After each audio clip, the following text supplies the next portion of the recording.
যে মমতা বন্দ্যোপাধ্যায়কে ডাকাও, জিজ্ঞাসাবাদ করো কেন এই ধরনের কথা তিনি বলছেন, এটা তো একটা সাম্প্রদায়িক অশান্তির জায়গা তৈরি করে দেওয়া।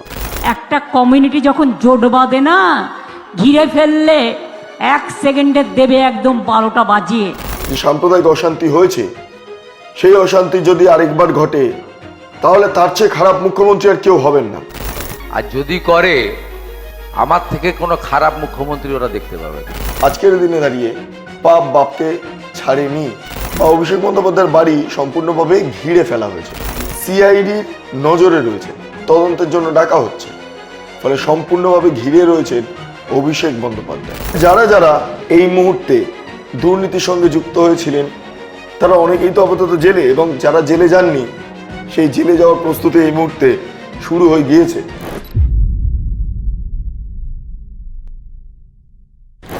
একের পর এক ঘটনা, অভিষেক বন্দ্যোপাধ্যায় চাপে পড়ে যাচ্ছেন।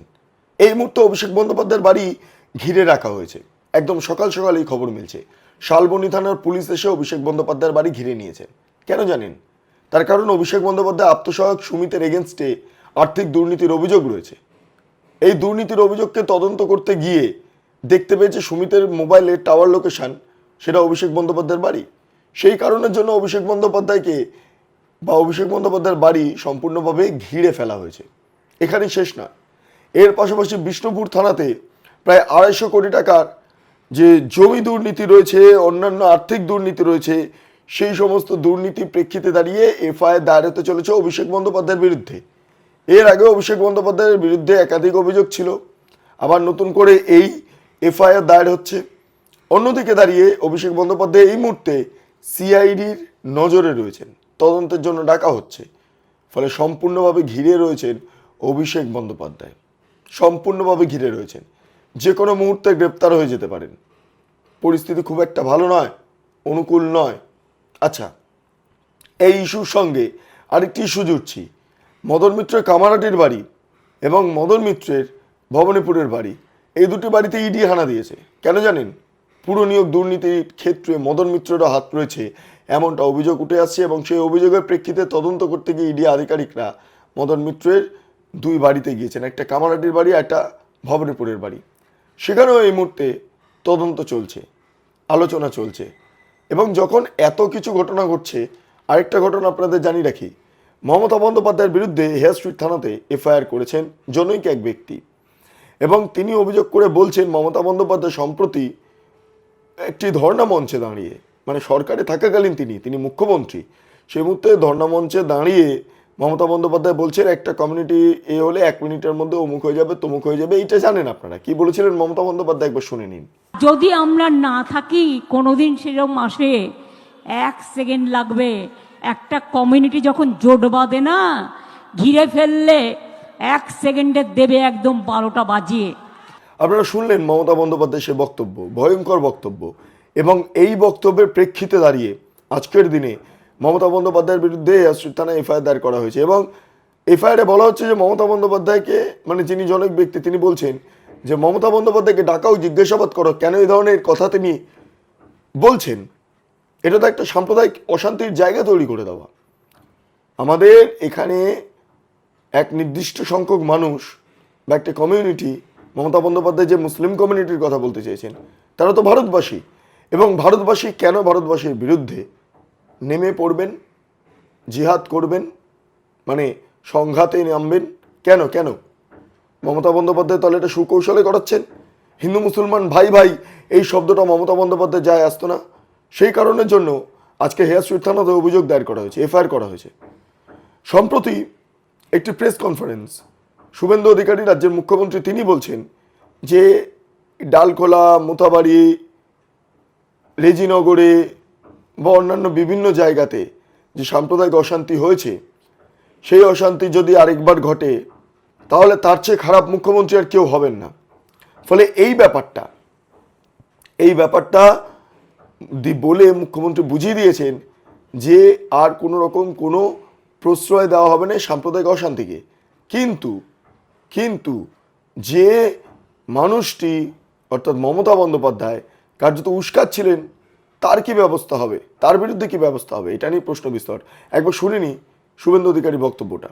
প্রথমত বলি, এই আইন শৃঙ্খলা মানে ওই ধুলিয়ান শামশেরগঞ্জ মোথাবাড়ি বেলডাঙ্গা মডেলের কথা বলছেন সম্ভবত।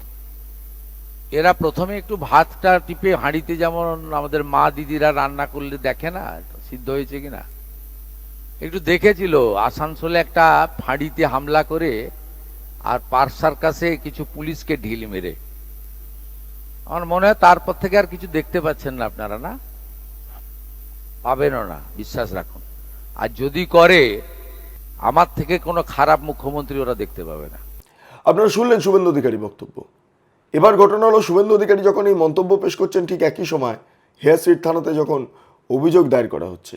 মমতা বন্দ্যোপাধ্যায় যেখানে বলেছিলেন না, সেটা Hare Street outpost, metro channel, metro mall ঠিক তার উল্টো দিকে, যেখানে তিনি মাঝে মধ্যেই ধর্ণা করেন।